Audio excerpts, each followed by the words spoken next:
Okay, I guess we'll get started. Yeah. All right, well, good morning, everybody, and welcome to the Albany Pine Bush Preserve Commission's quarterly board meeting in virtual form. I hope everybody's enjoying the 3+ feet of snow we have today. What I like to do in the beginning is go around and introduce all the board members present today. We have representing Town of Gilliland, Don Cepas. Representing County of Albany is Mike McLaughlin. Representing the Nature Conservancy, Jessica Otney Mahar. Citizen Rep, Steve Bryce. Citizen Rep, John Brust. Citizen Rep, Nancy Pearson. Representing the City of Albany, Brad Glass. Yep, there's Brad. Representing Parks is Elaine Balchinian. I think she's calling in. I don't see her face. Citizen Rep Harvey Alexander. Did I miss anybody? Nope, I think you got them all. You got Mike, right, McLaughlin? Yes. Yep. Yeah. Mike and company. Mike and company. Mike and terrorist. Well, good morning, everybody. The first order of the day is to consider the minutes from the last quarterly board meeting. Can I have a motion to consider those minutes? Let me share the screen for us too here. I'll make that motion. Thanks, John. Second? I'll second. Thank you. Can I just interject for a moment? Yeah. The date just needs to be changed on the minutes from September 18th to the 17th. Right here. Wow. Okay. So assuming that date gets changed, all in favor? Aye. Aye. Okay, great. Right. Thank you. Now we'll open up for comments from the public. Is there anybody from the public who would like to say anything?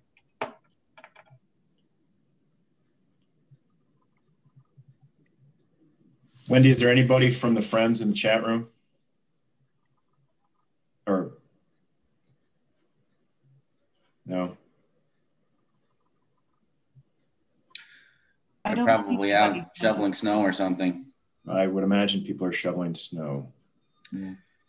Okay, I guess we'll move on to reports. My report. This is going to be my last quarterly board meeting as the board chair.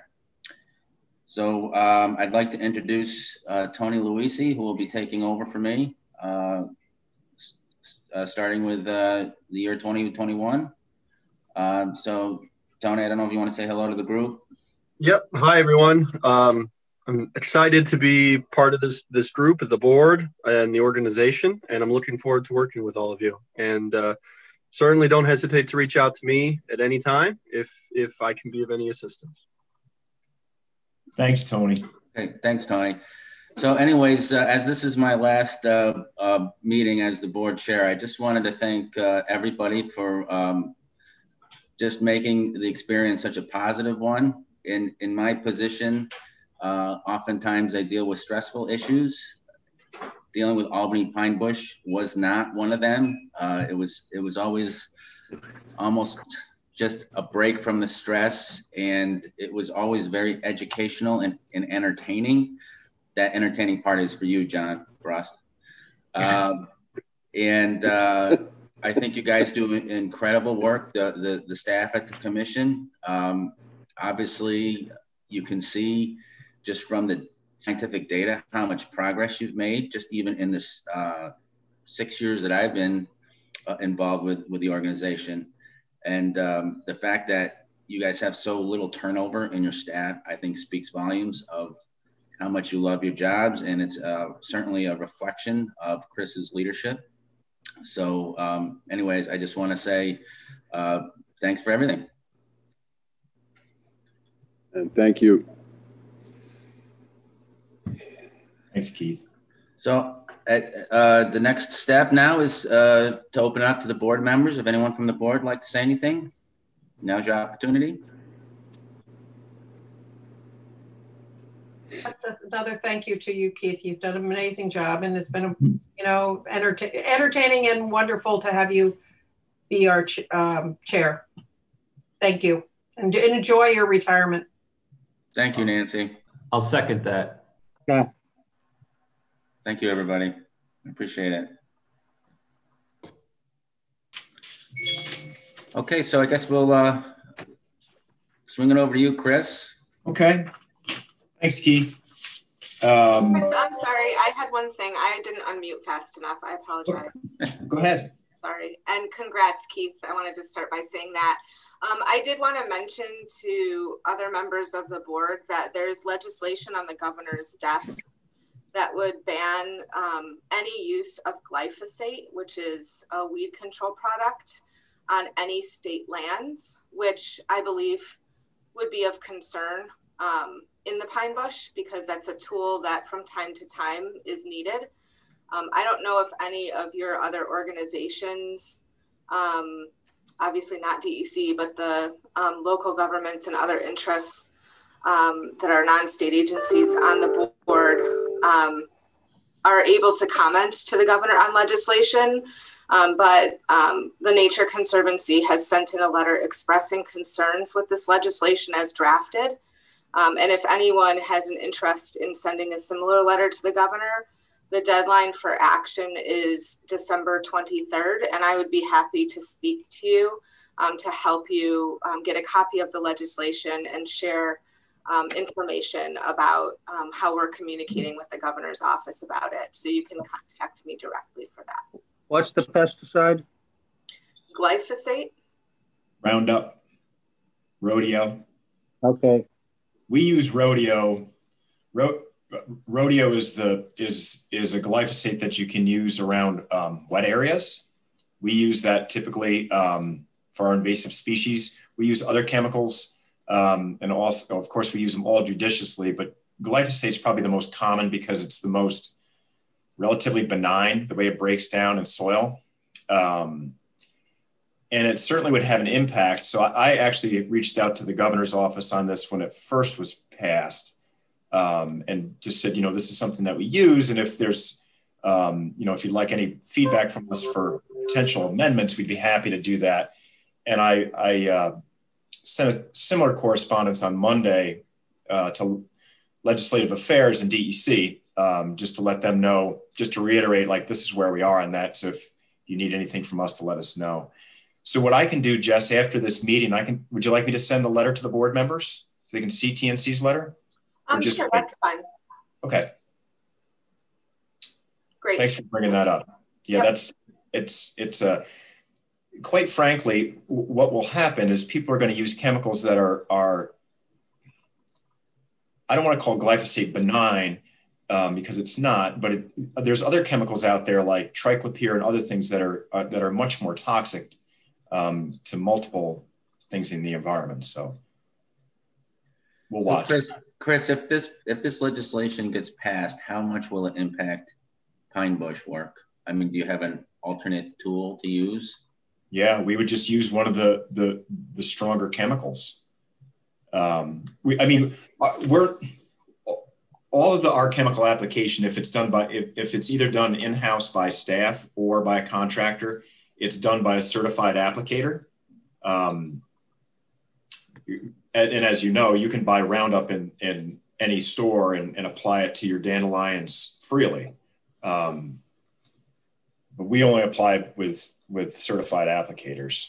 So again, we would just move to a different product, one that's probably more expensive and one that I think has greater toxicity, but would still end up, managing for invasives, just not ideal.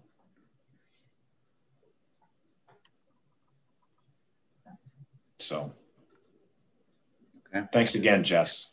Good point to bring up. Thank you, Chris. Want me to move along, Keith, to my report? So yes. I'll keep it pretty brief. I always direct everybody to take a look at the update to see the things that have been going on in the last quarter between September and now, all the things that the staff have been doing. And instead of going through that, I just wanted to say thanks to all of our staff. Like, this has really been, like you all know, it's been a lousy year on all kinds of levels. But to take an organization like ours, where we interact with the public and we provide a public service with open space, staff, and not to use the trite term of pivot, but we completely had to pivot on how we we produce things and meet with our constituents and reach our constituents. So you had every staff department from communications, science, stewardship, education, volunteers, administration, everybody had to like figure this out quickly. And, you know, going back to March. And if you look at that update, all the things that the staff have done, we didn't hire seasonals. We had our staff doing all the monitoring. We had a fantastic monitoring year. All the stewardship stuff. We hire 6 different stewardship seasonal staff to help with multiple things from invasive species control to preserve use. That was all done in-house. You've got Jesse and Joel. And Joel still managed multiple contracts getting habitat management done. We've got over 100 YouTube videos on our YouTube page. Most of those are lots of webinars and information things that the staff and the friends have put together.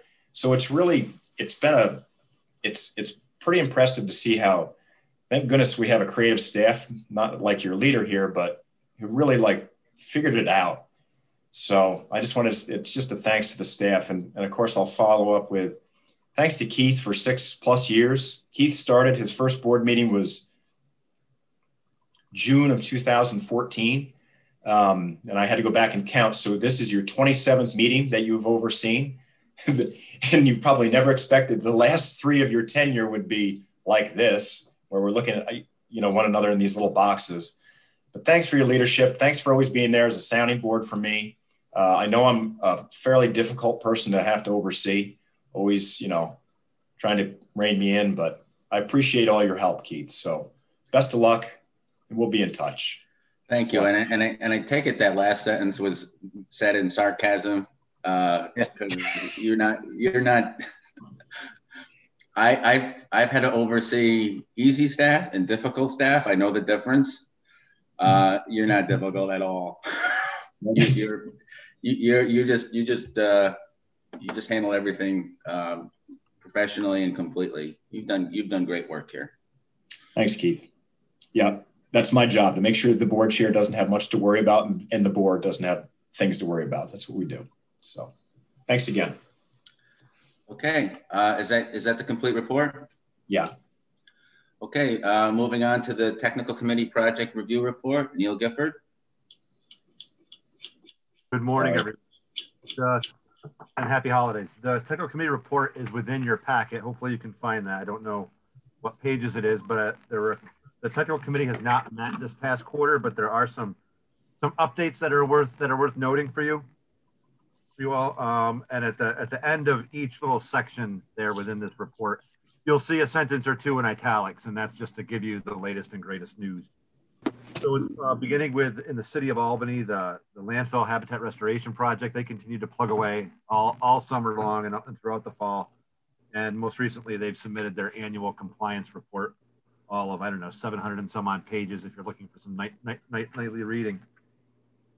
But things are continue to progress well with that project, and certainly thank the city of Albany and their consultants for all of that great work.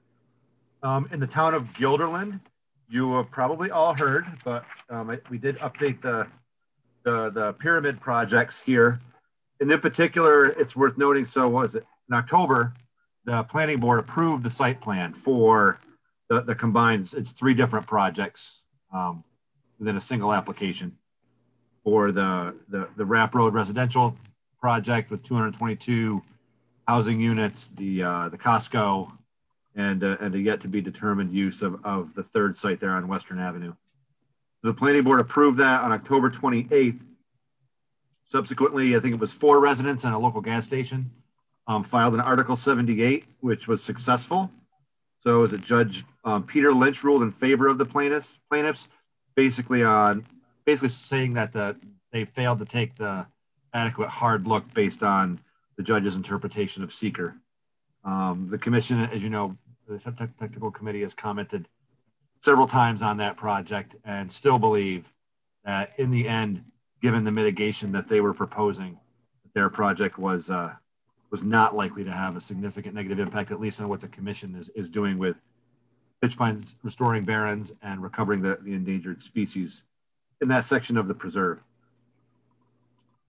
And the third one I wanted to point out, I'm going to share my screen, Chris. If you can stop sharing the the report, I'll pull up the vision map and the site plan. Great page here. We continue. We haven't heard anything new on the Eden Renewables project, other than to know that they're still interested in pursuing that and preparing their application. But there's a pretty big, what could have been a pretty big subdivision over in full protection area. This may take a minute to come up, folks, so bear with me. I am also not the most computer savvy individual. Look after my boss. Sorry, Chris. Here's hopefully you can see the vision map now, and this is approximately 110 acre single piece of property off of Albany Street, where the applicant is looking at what's called the Keystone Conservation Subdivision, and they were initially looking to subdivide it into 8 parcels based on comments that they received from the technical committee and staff and from the planning board in particular. They have subsequently revised their concept plan for this project. They were initially looking to, much of this area is wet. So much of it was restricted anyway and couldn't be developed. And I'm going to switch over hopefully and show you. Yeah, we can't see the screen, Neil. My goodness, I told you I wasn't tech savvy. It's all right.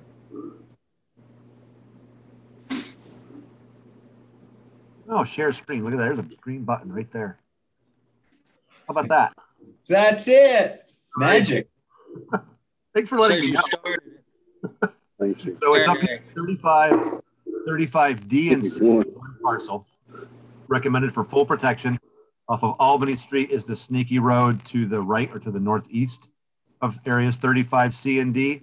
And it's a 110 acre piece of property, and they're looking to subdivide that. I'm going to stop sharing that and pull up the actual subdivision plot itself.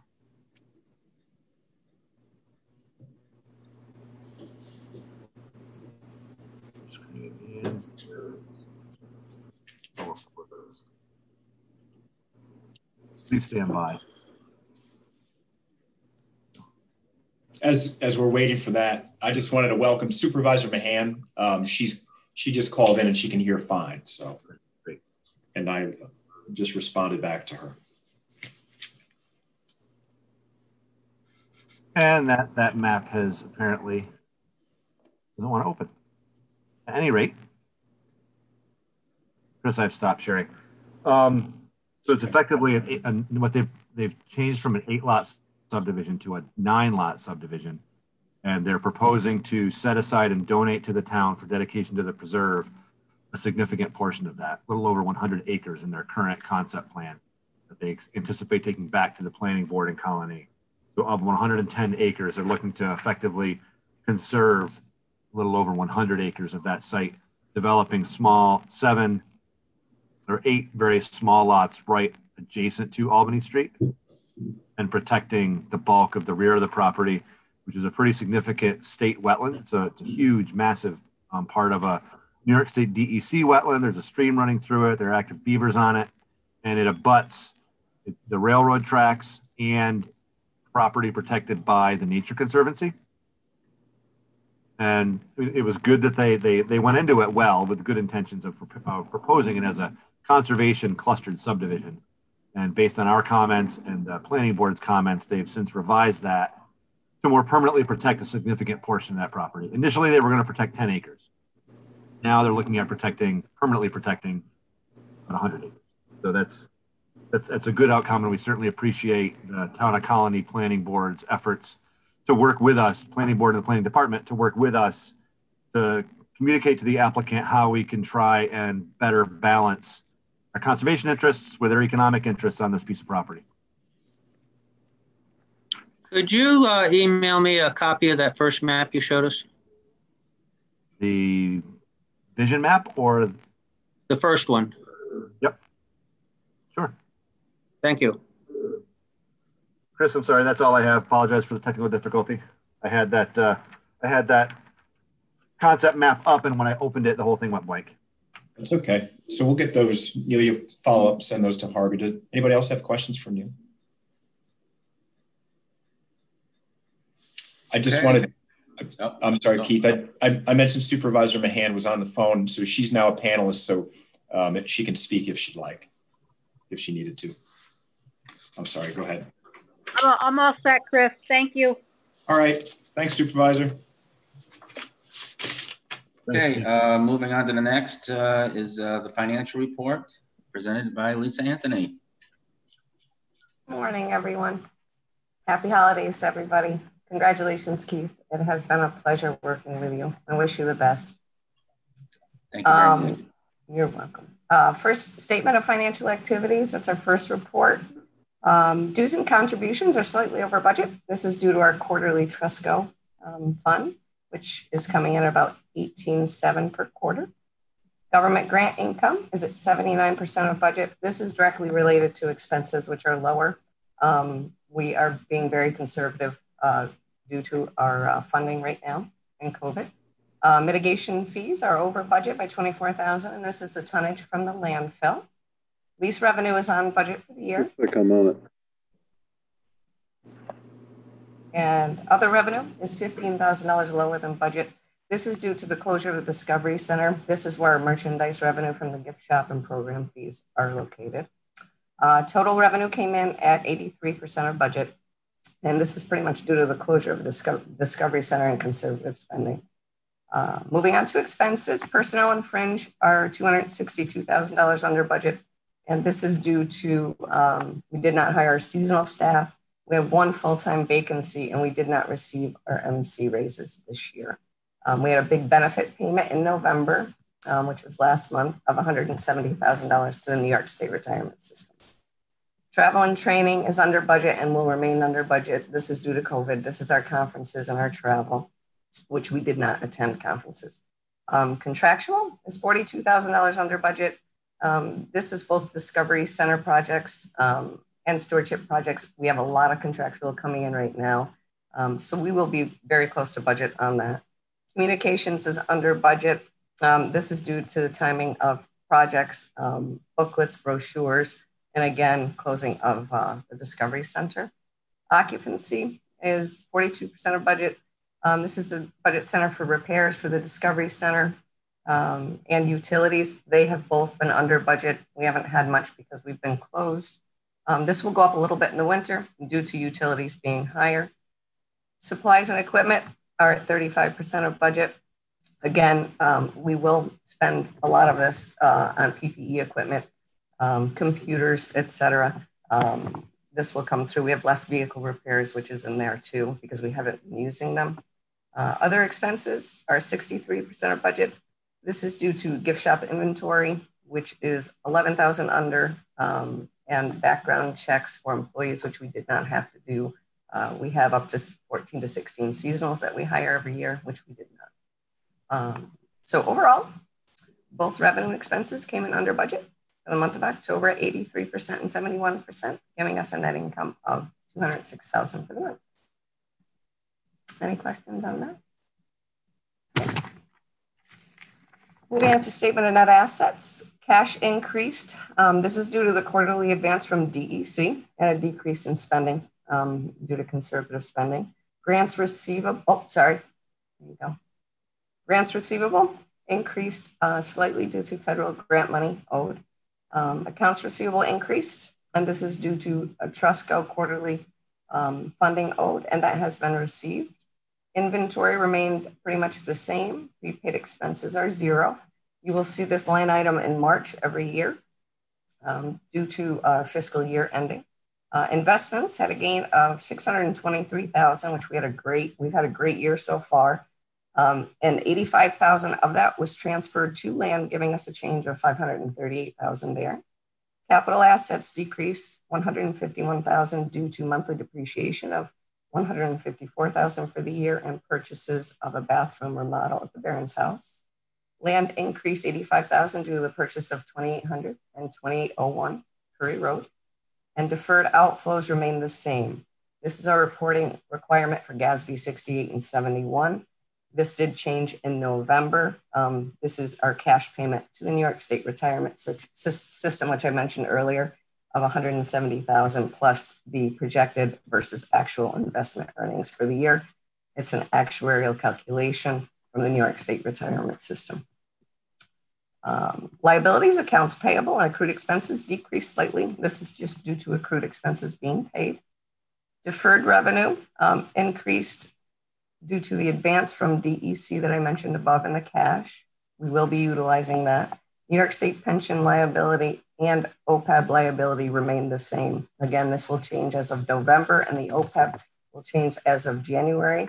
I currently have run the OPEB valuation with Milliman, and we are looking at about $813,000 non-cash expense that we have to book there. So total liabilities came in 12,000 over, and that's just due to the money in deferred revenue from DEC. Net assets, capital assets and land decreased 66,000, and this is due to depreciation expense of 154,000, the purchase of land of 85,000, and a bathroom remodel of 3,000. Reserved assets remained unchanged, and unreserved assets increased 742,000, giving us an increase in total net assets of 676,000. And this is due to a gain in investments of 623, depreciation expense of 154, and operating income of 206,000. Any questions on that? Okay. Moving along to investments, we've had a great year. As I said, we have a total investment gain of $623,000, and we had 85,000 transferred to land. So our net investments were $538,000 gain through October. We had a great November as well. I just did the investment statements for November, and we had a $900,000 gain for November. The reserve fund came in at 3.3%. Discovery Center, 13.72%. The endowment came in at 14.62%, which is $473,000 gain. And the OPEB reserve account came in at 3.84%, which is a $22,000 gain. So overall, $623,000. Any questions on that? All right, thank you. Those are impressive performances.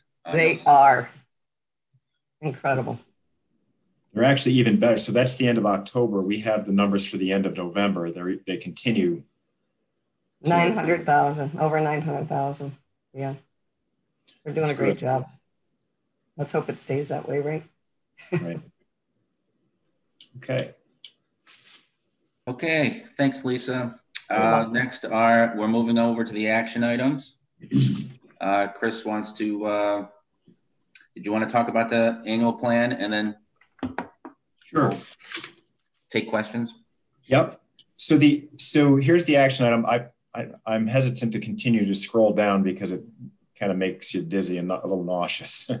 So the actual plan follows this resolution. And as you know, for this is probably the third year, based at the request of some board members. What we do is we attach the red line version so you can see the changes that were tracked from last year or the current fiscal year that we're in compared to the one that's being proposed for the upcoming year, 21-22. And if you remember, these plans are very similar year to year. Some things change. We add some things, we remove some things. But it's the report, it's the plan that we submit to DEC as part of our EPF contract on an annual basis.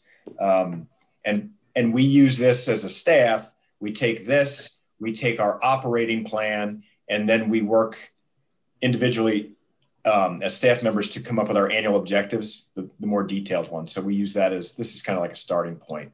And the one thing that we kind of struggled with this year is, okay, so this starts April 1st. You know, what does April 1st look like is related to COVID, right? Obviously, we have changed things dramatically, the way we reach, we're reaching constituents and how we're doing our work on the ground. For example, we have reached over 350 school kids from October to now in the education department, all virtually. So we're doing virtual, we're interacting virtually with these classes.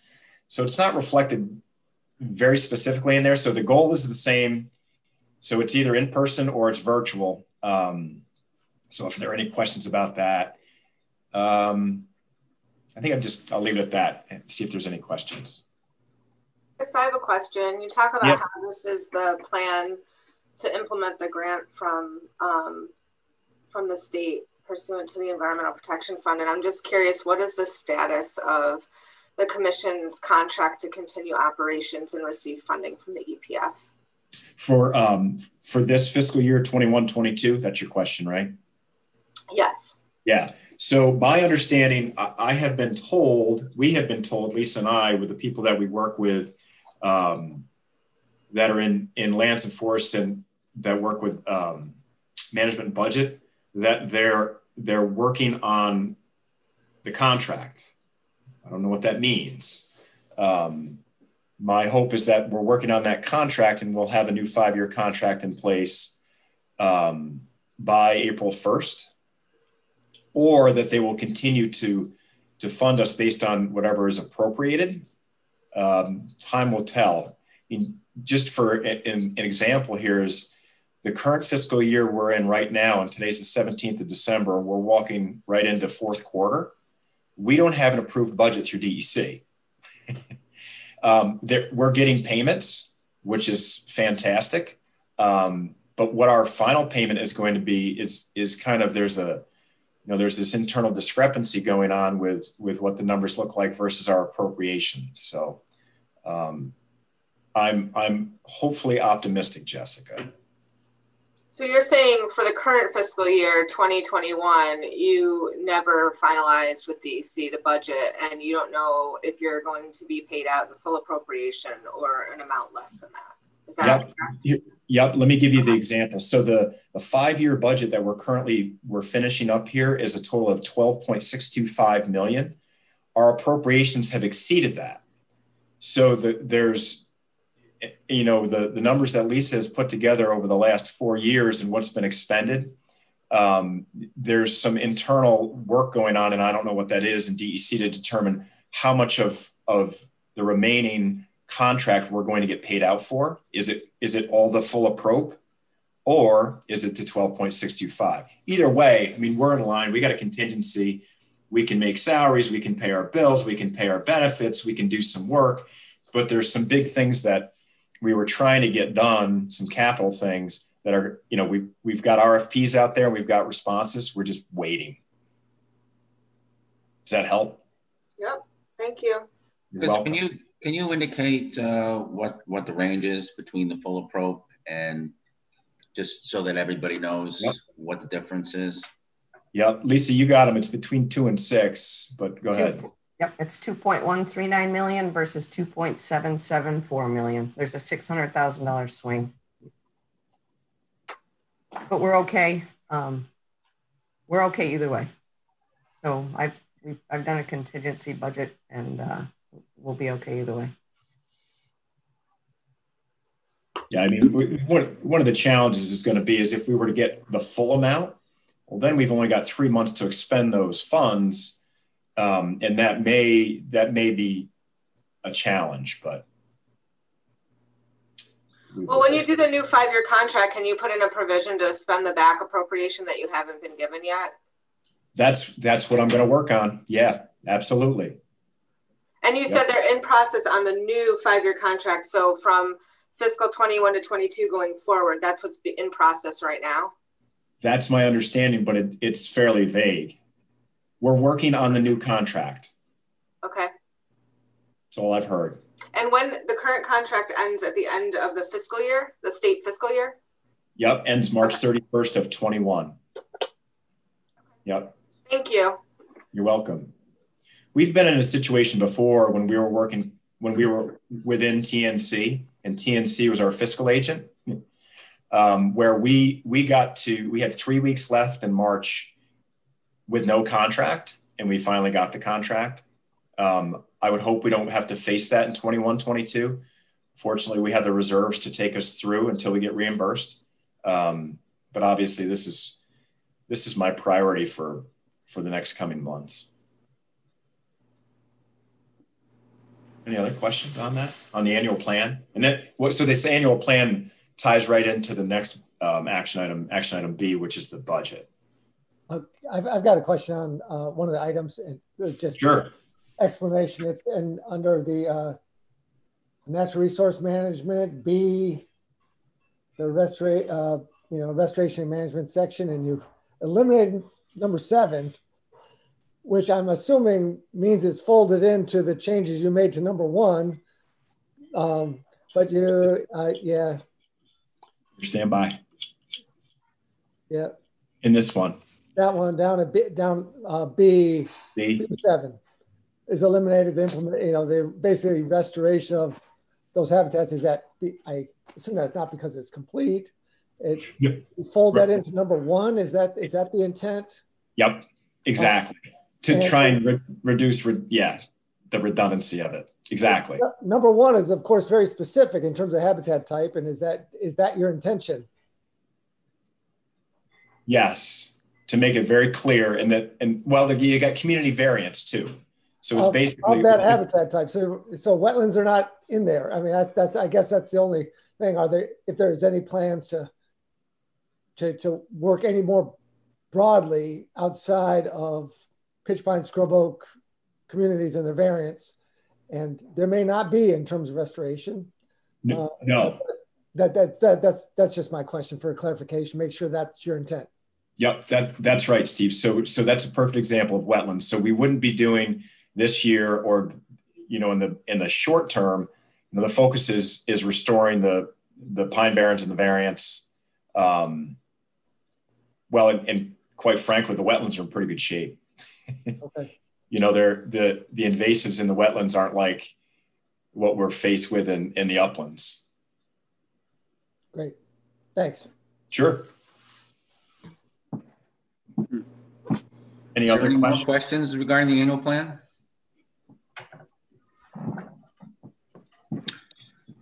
Okay, can I have a motion to consider the 21-22 annual plan? Motion. Thank you. Can I have a second? Second. Thank you. All in favor? Aye. Aye. Okay, great. Moving on to action item B, Chris. Okay.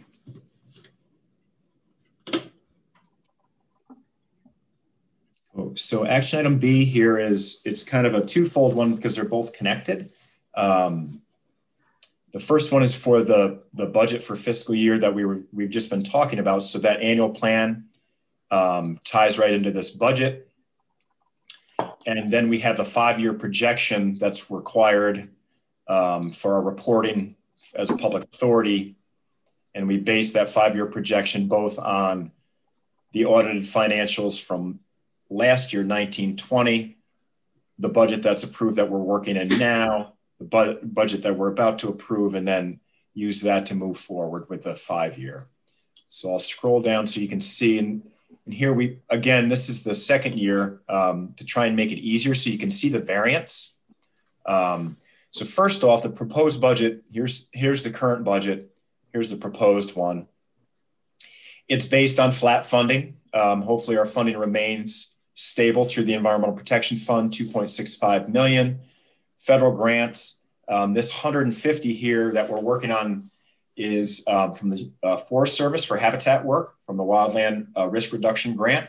We're going to be applying for that now. The deadline is the end of this month. So hopefully we would be able to add that back in. This 2,500 is from, is that part of the pollinator, Lisa? Yeah. Project that Neil and his staff are working on, he and Dylan and Steve. So that's why the amount is lower here. Mitigation fees, we kept them flat for the landfill. It's 150 and 150, that's 9,000. Had to do with mitigation that was required for basically a mistake that was made digging along a water line along Route 155. So that mitigation was used. Provided, and it was actually just used. We just paid that bill. Is today Thursday? Yeah, yesterday. For habitat work right off of 155 VFW Drive. Other income. This is down primarily from program fees and revenue. We're not charging program fees, and we're actually getting more people to come in, which is a good thing.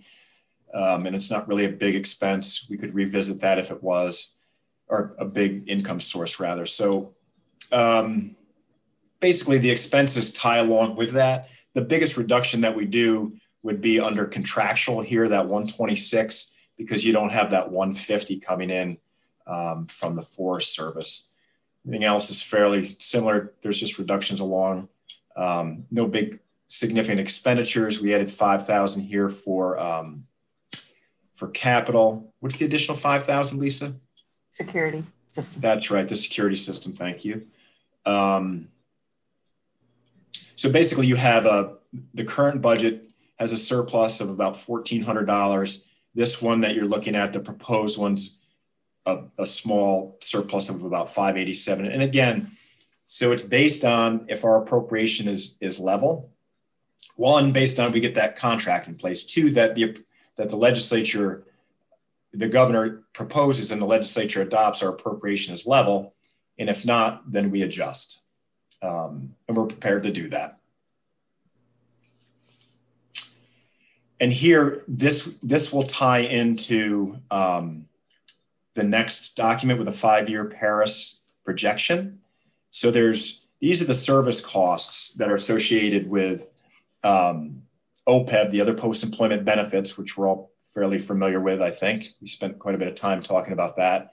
So there's a service cost here this fiscal year, next fiscal year, non-cash, but it's still part of the budget. Depreciation, again, non-cash, but it's something that we have to do as far as accounting.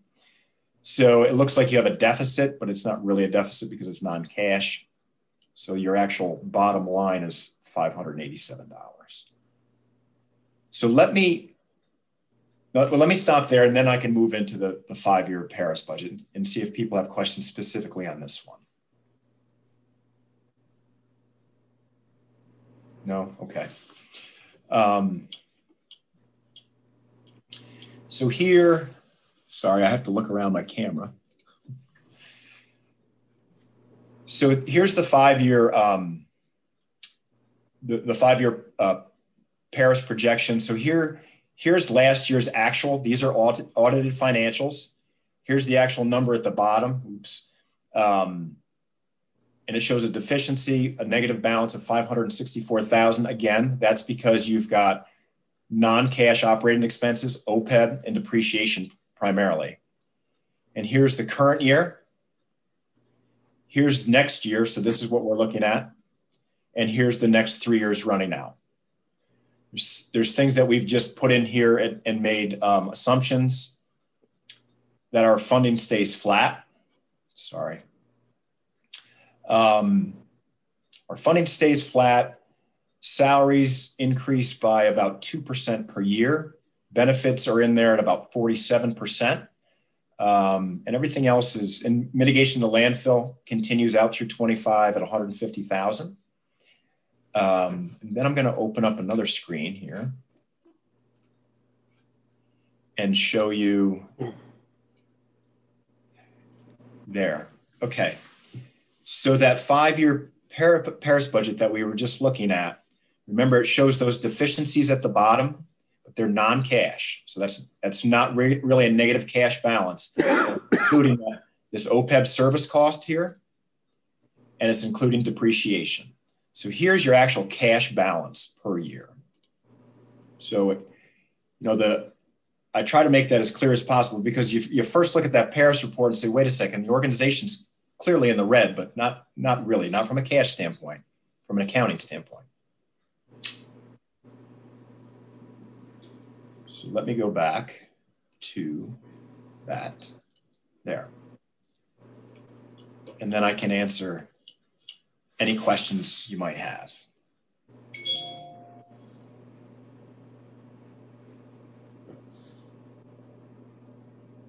Chris, I'd like to ask you, what does OPEB mean?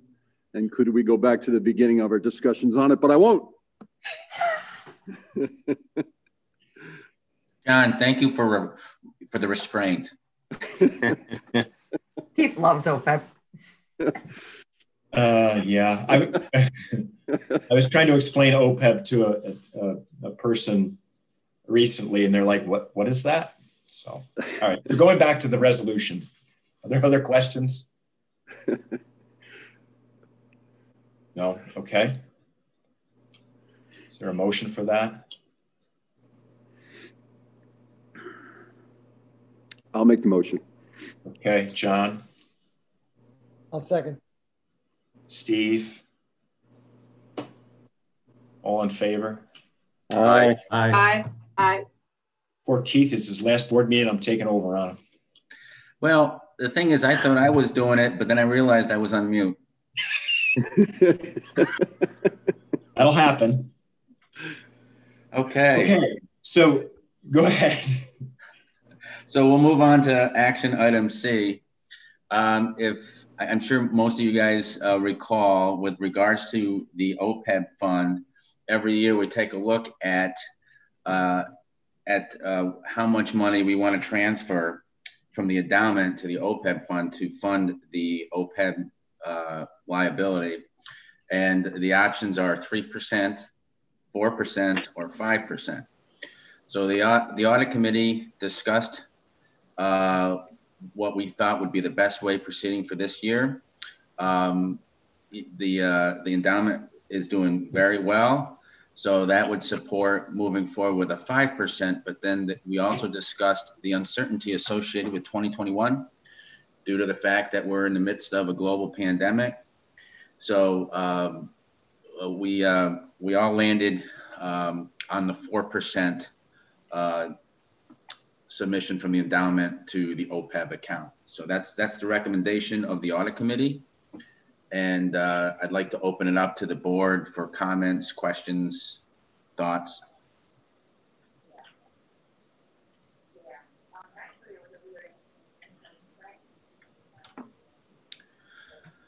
So is the board in general agreement that we should move forward with the 4%?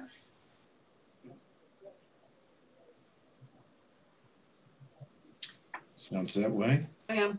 Yeah, sure. Okay, so can I have a motion that will be transferring 4% of the endowment to the OPEB reserve account? I'll make a motion. Thanks, Nancy. Second? I'll second.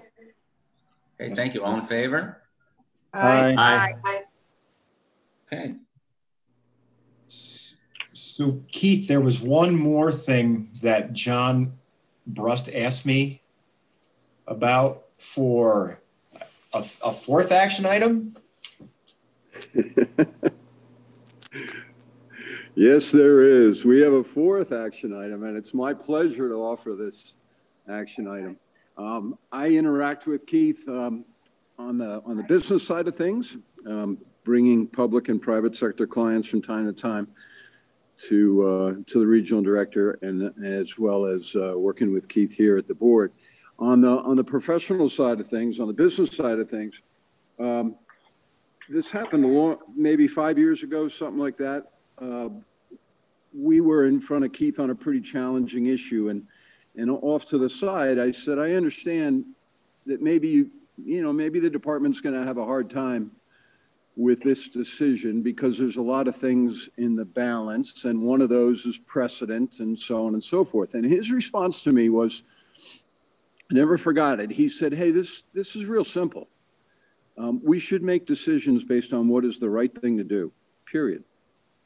And you know, for a person who's in somewhat of a political position, it was great to hear him say that. And every time we interact with him as a regional director, we can count on that being his only consideration, which is really something to be said. With respect to the Pine Bush, Chris was nice enough to put a list together for me of the things that have been accomplished at the Pine Bush since Keith took over the chair. And I've got a list here, and it'll take a couple of minutes, but it's worthwhile. Since May of 2014, when Keith joined, we created and adopted the first strategic plan. Remember the vision strategy? We had, I don't know, 100 meetings, culminated in the tagline, globally rare, nationally significant, locally distinct, and we still live by those words.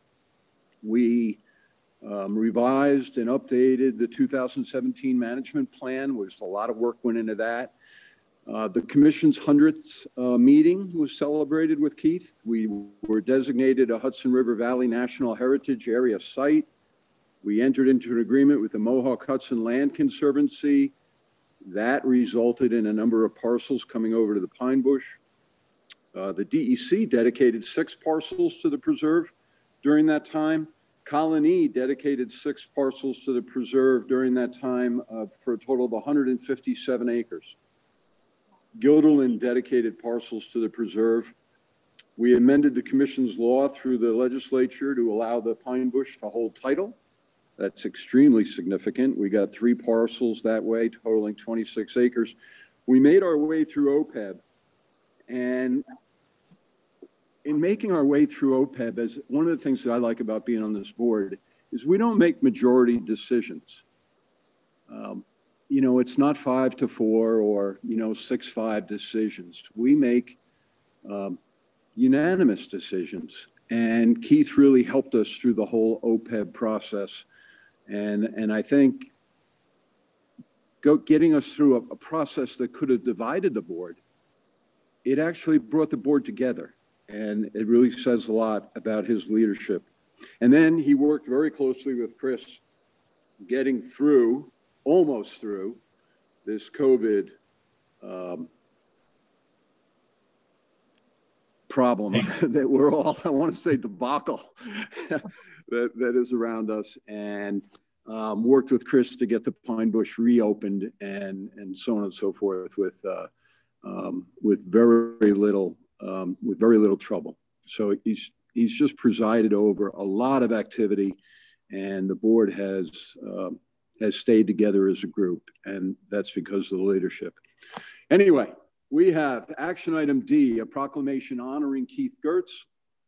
Be it resolved that the Albany Pine Bush Preserve Commission, with sincere gratitude, recognizes the leadership and support provided by Keith Gertz as board chair since May 2014, presiding over 27 meetings of the organization and as a dedicated employee of the New York State Department of Environmental Conservation since 1987.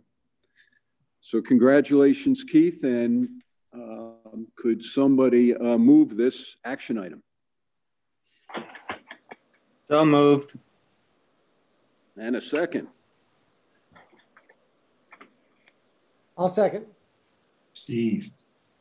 And no one would dare to have anything negative about this, so would we all please approve it? Aye. Aye. Aye. Aye. Congratulations, Keith. Thank you very much. That's incredibly humbling. It's a surprise. I'm at a loss for words. Like I said, it's been an honor to be part of this just elite organization. I think a lot of credit was given to me that I'm not due because, like I said, this organization is such a top-notch organization that it just runs like a top. You know, I think that's a testament to everybody who plays a role in it.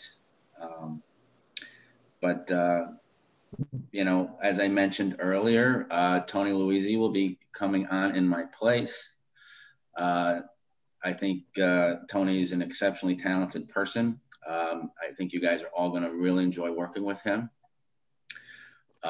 One thing also he brings to the table is that he's an attorney, and he's exceptional with regards to seeker issues. So anyone wants to ask questions, I'll put Tony on the spot with regards to the decision on the Costco development project that was sued and decided in favor of the plaintiffs. Tony could probably add a lot to that. I can't.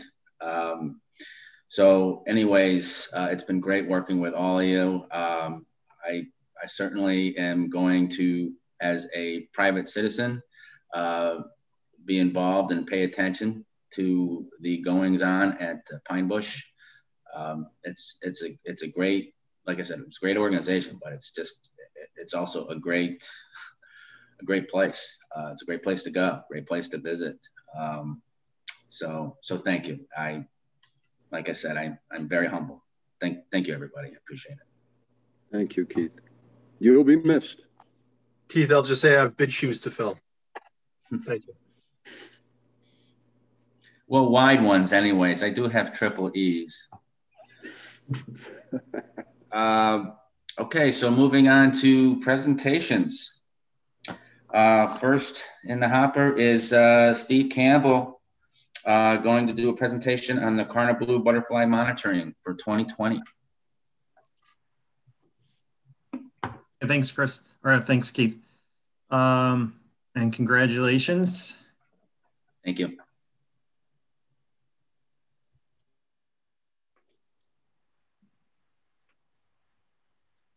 Okay. Well, I just wanted to start with just a few quick reminders about some Carnival blue ecology that will be relevant for the rest of the presentation. First, this is a species that occurs in oak savannas and pine barrens ecosystems, so they like open vegetation conditions. Second, remember that its larvae feed only on lupin, so that is a critical component of the species habitat. So without lupin, they're going to have no Carnival blues. And then third, remember that the Carnival blues have 2 generations per year. They spend most of the year in the egg stage.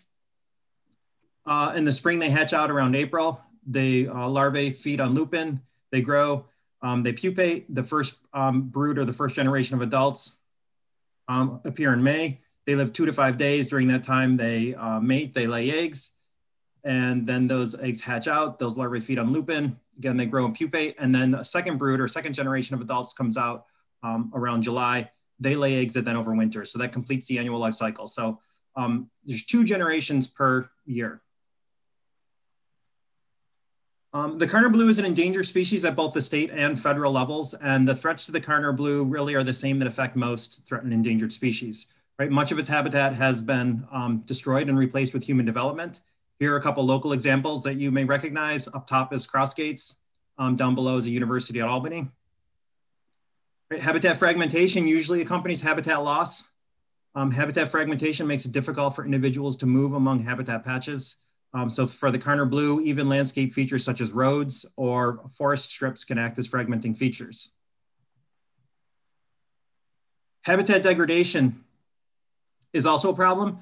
Right? Decades of fire suppression in the pine bush has degraded habitat. Without fire to periodically burn through these areas become overgrown with shrubs and trees, leading to conditions that are really not suitable for the Carnival blue. And then invasive species, especially invasive plants, also degrade habitat for the Carnival blue. They can shade out lupin and other understory plants that the Carnivals need, as can be seen here by honeysuckle overtaking the understory. Or the invasive plants can completely alter the vegetation structure and composition and basically turn it into something completely unsuitable, such as a forest in the case of this black locust clone that you can see here. So we're dealing with the threats to habitat loss and fragmentation by protecting land. I'm sure you are all well aware of our ongoing efforts to acquire land as it becomes available. Adding land is important because it increases the size of the preserve, which can support larger populations of Carnival blues.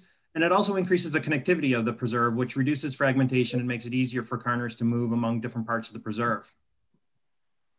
And then we're dealing with habitat degradation through habitat management, right? We use a combination of mechanical, chemical, and fire to convert communities that have been altered by fire suppression and invasive species.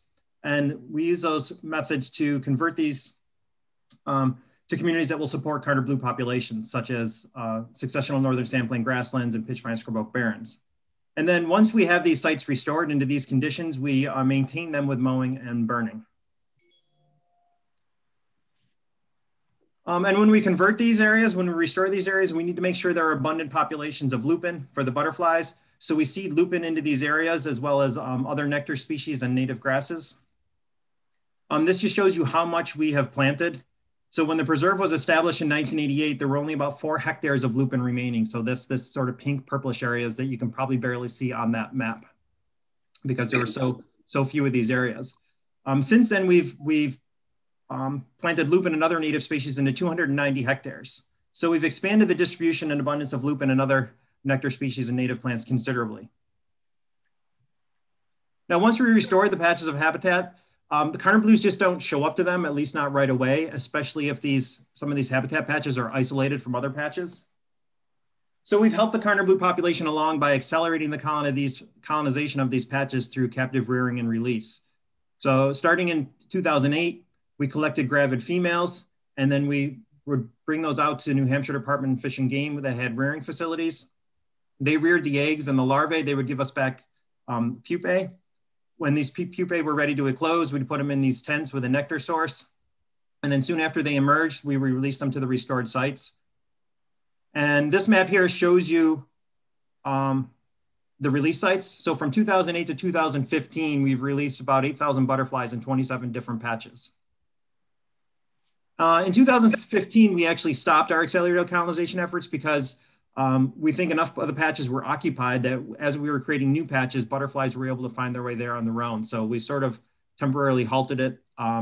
We can always start it up again, but we haven't released any butterflies since 2015. Okay, so that should give you some idea about our efforts to recover these butterflies. To determine the effectiveness of these efforts, we need to know how our recovery efforts affecting our population sizes of Carnival blues. So in particular, we want to know how is the population size doing relative to state and federal recovery criteria. And for those criteria, we're looking for greater than 3,000 adults in the first or second broods in 4 out of 5 consecutive years. And we also want to know if our populations are spatially distributed, how they're spatially distributed, because part of the recovery criteria is that we have the population divided up into at least 5 subpopulations. So to monitor population size, we've been using a method known as distance sampling. We've been using that since about 2007. This slide shows where we monitored Carnival blues in 2019. The blue patches are our survey sites, which is just really a subset of all of the restored sites that are likely to contain butterflies, which you can see here in green. And if we zoom in on some of those sites, you can see each of those sites are covered with a series of transects. We walk all those transects at all those different sites multiple times during each brood, and we count how many butterflies we see. I'm not going to get into it, but we apply a series of analyses to those counts to get estimates of brood sizes at each of these sites in each year. Okay, so how are the butterflies doing? Well, the first thing I want you to notice here is this is the amount of area that we surveyed over time. You'll see that it's increased. We survey, it's generally increased. This year we were slightly down in terms of the amount of area that we surveyed due to our limited staffing due to COVID. But generally we've seen an increase, and that reflects our restoration efforts. Remember, as we restore pitch pine scrub oak barrens and we release butterflies into those areas, we incorporate those into our survey efforts. We're probably maxed out here at about 50 hectares. I'm not sure we can really do any more than that. But generally there was this increase in survey area. So now let's overlay the brood sizes. As you can see, since we started counting, the number of butterflies has increased in 2007 up until about 2015. Since 2015, the population's been fluctuating. It's maybe decreased a little bit. And then this year we got a really, really large fluctuation in the positive direction. And so overall, the recovery efforts appear to be working. Remember, our threshold, the recovery threshold for the state and federal recovery criteria is 3,000. So you can see we first exceeded that threshold with a second brood in 2013, and then both broods have been over that threshold since then. And again, also keep in mind that these abundance estimates are really just based on our survey sites. So these abundance estimates I showed you were based on all of these survey sites combined, so all these blue areas. But keep in mind that there's butterflies present in nearly every place where we've planted lupin in all of these green areas. So the estimates I showed are very conservative. There are many more butterflies out there than the estimates which are just based on our survey sites. Okay, and this slide shows you how the different survey sites are grouped into subpopulations.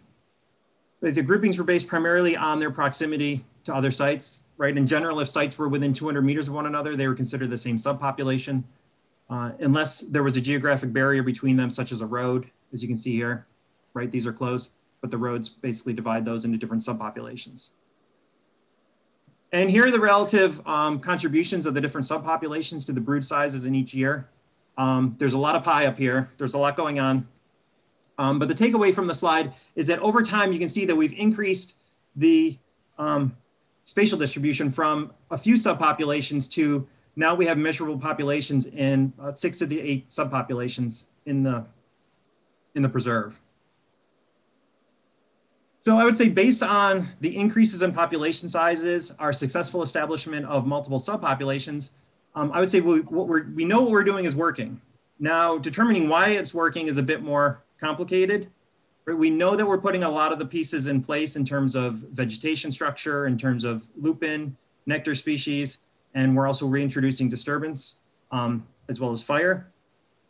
But I would say we're still trying to figure out the right amounts of those things and the timings of those things. And then on top of all that, things that we need to deal with is the randomness of weather that affects populations as well. So to see what I mean when I say it's a bit more complicated, let's look at a few sites to see how they responded to management. So let's start with a site named Alicat. So here you can see that we saw a temporary increase, and these are densities here on the y-axis. And the green lines, vertical lines are mowing, the orangish lines are burning. So you can see in 2013, we mowed and burned, and we got an increase in density at this site. And then here you can see we saw a very large increase following only mowing in 2019. We see the same thing here, more or less in Andromeda, right? We mowed here in late 2013, and we got an increase in density in 2014. Again, we mowed here in late 2017 and burned early 2018, and we saw an increase in density. However, notice that we also saw a big increase here in 2020. That was not necessarily in response to management. And this likely implies that, that at least in part, the big increases that we're seeing here in 2020 was also partly due to favorable weather and not just due to management. And we see some of the same dynamics at the site Bivy. Right here, we mowed in 2019, and we saw a huge increase in density at Bivy. However, notice again, we saw another big increase here in Firebrand without management. Again, this probably implies that this increase that we're seeing here is at least in part due to weather. But also if you go back to Bivy, notice here we mowed and burned in 2013 and 2014, and we barely saw a change in density. So management didn't always result in increases. Let's just take a look at 2 more sites. At Antelope South Asphalt, we saw an increase in density following mowing in 2013, and we saw an increase in densities following burning in 2017. Now compare that to Chubb Field, where we burned in 2017 and we saw a decrease in density, and we burned again in 2019 and saw a decrease in density. So sometimes disturbance and fire increases their numbers, sometimes it decreases their numbers. And also notice here in 2020, we didn't see a big bump in densities like we saw at some of those other sites. So not all sites are equally affected in terms of favorable weather conditions. So really, it seems like each site is kind of unique in its response to management, which is really interesting from an ecological perspective, but it's really challenging from a management perspective because it means there's a lot of other factors at work aside from just management and determining the population response.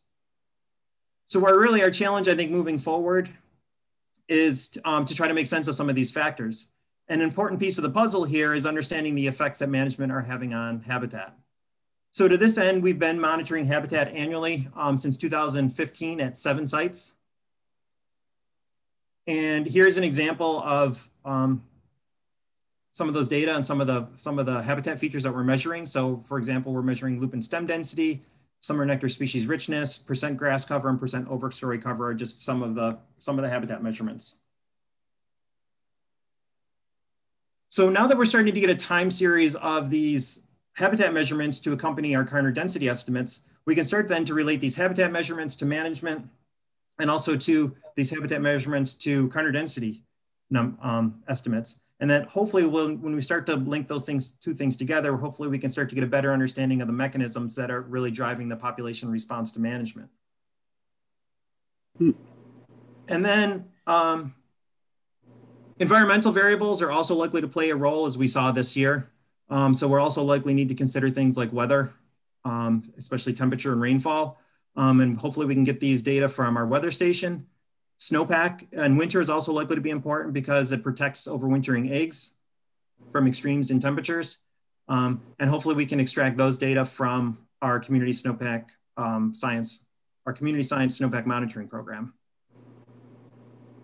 So then just to wrap this up, I think obviously we still have some work to do, but I wanted to remind you that on the whole, our management appears to be working, right? We've seen an increase in population from 2007 to where we are now.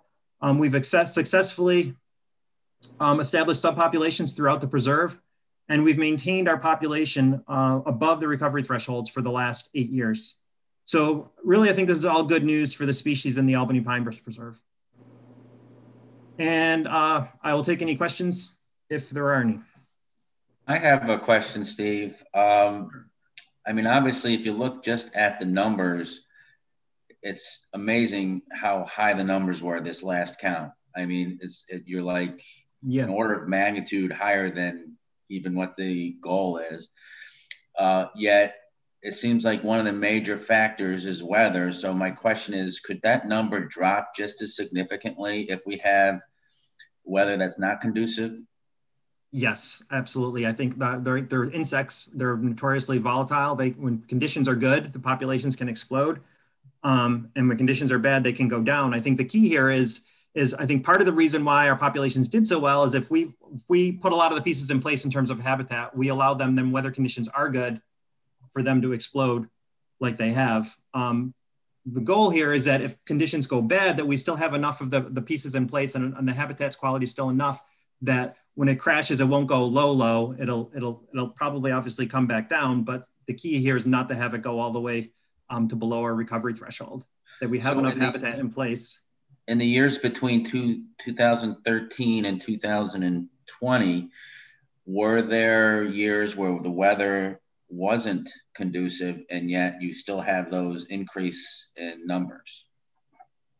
Well, I don't know if we fully have a good handle on what weather conditions cause what to pop, because it's a combination between what the snowpack was and sort of overwinter mortality. And that, I mean, I think we're guessing this year, I think we're chalking it up to weather because the increase was sort of, like you said, off the charts. And so here, I think, it's hard to say since we don't really know, and I haven't looked at those data yet, exactly what the weather was to say how much of this is habitat versus how much of this is weather, right? Because a habitat, which is a frustrating and the amazing thing about working in the pine bush, is it changes so quickly. And so we can manage a site, and then within a year or two, that temporary bump that we saw an increase disappears because the habitat sort of becomes overgrown. And so when you have all of these sort of pieces moving all at once, all these different sites that we're managing that are all in different degrees of disturbance and regeneration, it's kind of hard to just say what's weather and what's habitat, except for I think in extreme cases like this where, I don't think we did anything other. We hit a couple sites, we mowed a couple sites in anticipation of burning this year that we didn't burn. But otherwise, I think it's hard to really tease these apart to say what's weather and what's habitat, other than unless we see something extreme like we did this year.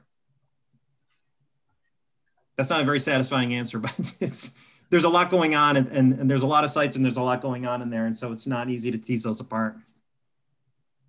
Well, another possibility there is, again, I think human activity was probably changed quite a bit in 2002. So I'm not sure I would not include that as a possibility along with the weather.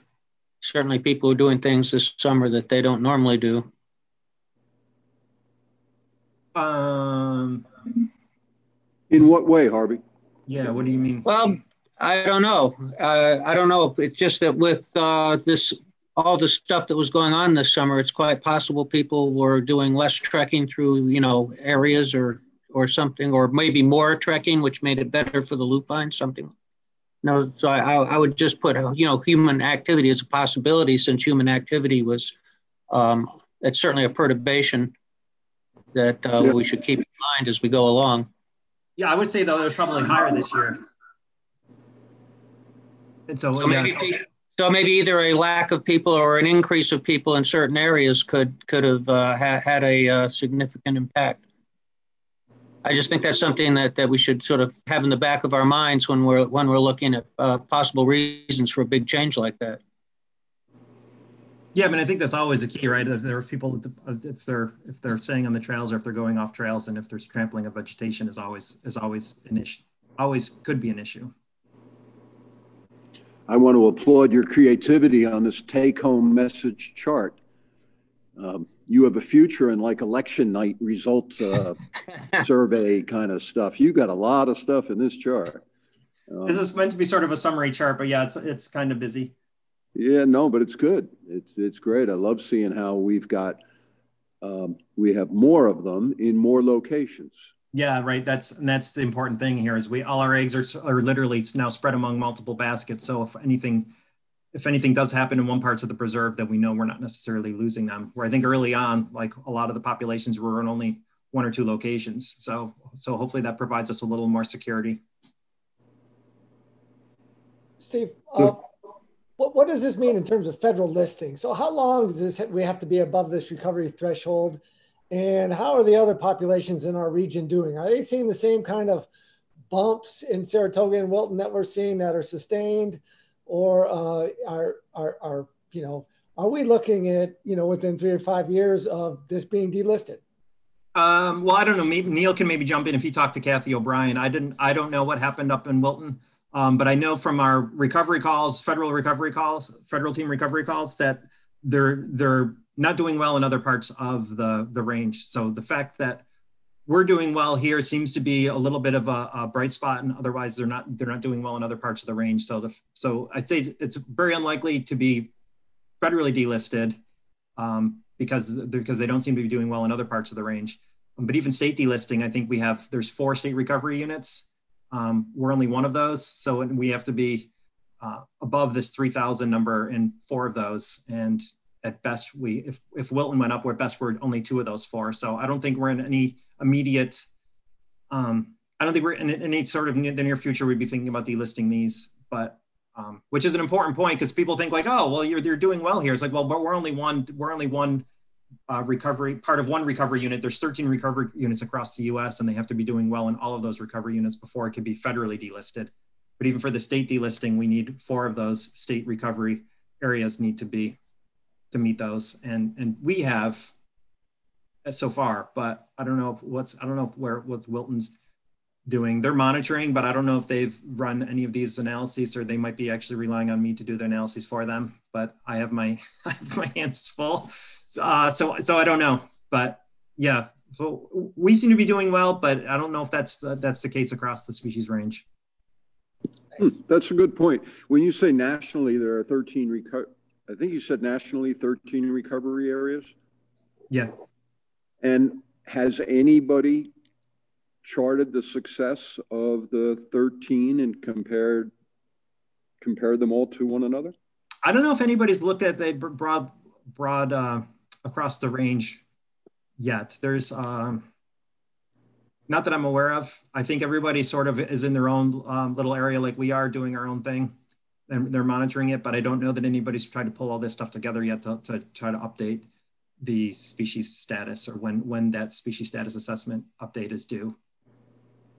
Yeah, gotcha. Okay. Well, there's a paper. As far as I know, as far as I know, John, I think a lot of people are just going out and they're when we get on these conference calls, I find it a little frustrating because we're putting a lot of effort in here and we're actually getting brood size estimates, but a lot of other places are like, well, we went out and we counted like 1,000 and we counted 500 last year. So I think our populations are up, and it's just like, we're I think doing a lot more than other places in terms of trying to get actually estimates of our population size, where other people, some areas are certainly getting those population estimates, but some of them are more just at the index level where they're just going out and counting, and they're not, like, we adjust for the fact that we're not detecting them all, and then I convert those daily abundance estimates into brood sizes. And so we're doing a lot to try to figure out how big our brood sizes are, where that's not necessarily happening. And I think those sort of efforts need to happen probably nationwide before we can feel confident about delisting them.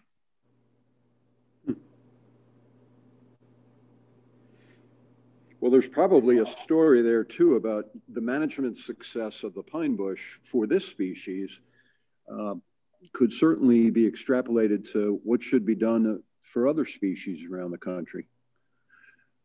Yeah, I think so. Well, Neil, Dylan, and I we have something coming out in the Lepidopterist newsletter where we sort of did that. We sort of said, here's a success story at Albany Pine Bush. It was out to the other Lepidopterists anyway to say, hey, this is what's worked. This is what's worked for us here. You know, maybe you can use this as an example to other places that are trying to manage butterflies or other species that are disturbance-dependent species.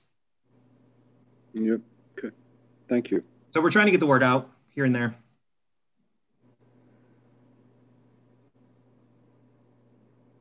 I just want to jump in and say thanks, Steve, and you're being really modest. The science team works very, very hard to get the word out and make sure that we're sharing all the information that we know and gathering information from other people. But that's one of the keystones of what the Pine Bush science staff, you, Dylan, and Neil, and even Tyler with fire too. That's one of the most important things that we do. We share. And we brag a little bit here and there, but. And rightly so. It's really clear to me too that Steve has been really one of the leaders in developing the methodology to estimate butterflies this way in terms of a national profile. And so that's, you know, it's before he came here, we were probably in the index area also, and you've really transformed that. That is a really an important thing. I just need the confidence intervals on the estimates is the last key thing, and then I would publish the methods. I just need to figure out how to propagate that uncertainty through the estimates, and once I do that, then I feel like I can kind of broadcast it out there. It was a great presentation. I really enjoyed it, and it was lots of detail, but understandable. So thank you again to all you staff who did this. I know it was only 3 or 4 of you, so it was a busy year this year, but it was good to get out into the reserve. But we miss our field techs. Yes. Yeah. Hopefully next year. This coming year. Thanks, Nancy. Well, it sounds like 2020 was a lot better for the blue carner than for humans. Right. If you were looking at spurious correlations, you'd be like, oh, see, they like pandemics. They do well in coronavirus years. If you're just like to do random correlations. Okay. Does anyone else have any questions for Steve? Okay. Thanks, everybody. Thanks, Steve. Very well done. Good job. Next, we'll be moving to Blake. We'll be doing a presentation on the Pine Bush photo exhibit. Thank you. Congratulations, Keith. And I'm just going to take a few short minutes here to share with you guys the images that are in the final show for this year's photo exhibit. So Wendy, you can go ahead and start it there. This is the 7th year of the Pine Bush photo exhibit. Equally as impressive as every other year. And keep in mind as you view these images that there are a lot more images that were submitted that didn't make it into the show that are quite honestly equally as impressive as these. Some stats for you guys as you watch. We had a total of 63 photographers submit their work this year, slightly higher than our average of about 50 participants each year. The people who are submitting, they're professionals, they're novices, they're hobbyists, and they're just plain old people with iPhones out there in the preserve. This year was kind of interesting. All but one photographer was from the Capital District. We've had a lot of folks from outside of the Capital District submit in the past. So it was nice to see our local folks participate. And this year we had 110 photographs submitted. And a lot of them were actually first shared on social media like Instagram or Facebook. And then Wendy Craney reaches out to them and asks them to submit. So we're kind of pulling from those social media feeds. The final show is 30 images, and you can view them along the blue trail behind the Discovery Center. throughout the winter, as well as online on our website and the photo gallery. You can see the final images in the show. We had to transition a little bit this year, so we utilized our story walk posts that Sarah Poggi-Decker in the Education Department installed along that trail to show these images. We hosted an opening event remotely on Zoom on December 4th, and we had 32 people attend that. We engaged with two very important volunteers for this show. Denise Hackert-Stoner and her husband, Scott Stoner, were our jurors. They've been judging this show since the beginning and making impossible decisions with gracious smiles, humility, getting us a beautifully diverse show every year. So thanks to them for that work. So we take submissions for the show from January through October, and we spend the months of October and November really getting ready to show it. And a lot of work goes on behind the scenes, communicating with the participants, judging the show, preparing the images for production, getting prizes, setting up the show, and hosting the opening event. And this year, the team that worked on this show is Wendy Craney, Sarah Poggi-Decker, Jackie Citronity, Richard Naylor, and the board of the Friends, and myself. The Friends once again provided financial support for the prizes and for the printing of the exhibit on the weather resistant materials we had to use to put them outside. And they've also given the show legs. This is kind of an exciting extension. For the last 2 years, they've displayed a selection of 40 of the images from previous years around the Capital District. And you can see the next version of this traveling show will be up at Uncommon Grounds from December 30th through January 24th. So those are the easy facts. I think the less obvious fact is that this show describes for all of us that work here why the preserve is so special to our visitors. It gives us a glimpse into the very personal connection each photographer has with this very specific place. And that's something you can't very easily quantify, yet it provides us with a great insight into why the work we do every day, marking trails, cleaning floors, drafting reports, attending meetings, counting butterflies, preparing burn prescriptions, and sharing the knowledge of this place is so very important. It's important for all the ecological reasons, and this show tells us emphatically that it's important to each of these photographers. The work we do ensures a very deep and personal connection with this place, and that is very evident to me, and I hope is very clear to you as each of these images scrolls across your screen. And the last thing is, don't forget to vote for your favorite. You can go to the website, albanypinebrush.org/photo-exhibit, and you can vote there. The image with the most votes at the end of the show in February will get the People's Choice Award. These last few images are just the winners that the jurors selected.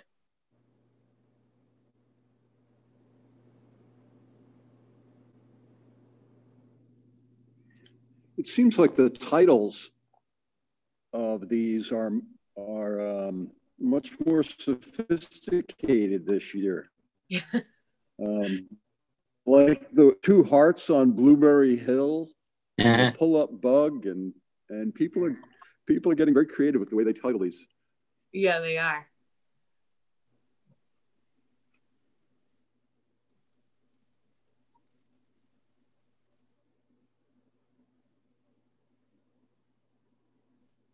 That's the first place winner from Elise Josie Nigro, The Sound of Silence. She's participated in this show every year since we've started. Thank you. Boy, thank you. Yeah. That was really nice. That was wonderful. I don't know how anyone decides which one is the best. Yeah, I thought it was Perch. I thought Perch Dragonfly was going to win it hands down, but no. Well, thanks for that, Blake. That was really nice. You're welcome. Okay, that's all on the presentations. I I guess we're moving to, if there's any other business before we make a motion to adjourn. Chris, is there anything else? I don't think so. I mean, I'll just reiterate it again. Thanks to the staff for this year for completely adapting everything that we do, and that presentation from Blake and from Steve, you could hear like our staff did a lot of different things this year to make it happen. So we took a photo exhibit that we used to put in the Pine Barrens room, and you have the creativity of the staff that says, hey, let's put it into the story walk. So, and I can see out of my office, the people that look at the story walk, there's a sign that starts them, and then they go along the trail and they enjoy the photos. So it's just a great thing. So. And are the photos withstanding this 3 feet of snow? They're certainly, they're produced to be, they're waterproof, they're water resistant. So. If they go over these poles at like 4.5 feet, that's going to be a lot of snow. Okay. So can I have a motion to adjourn? Motion. Second? Second. Okay. All in favor? Aye. Aye.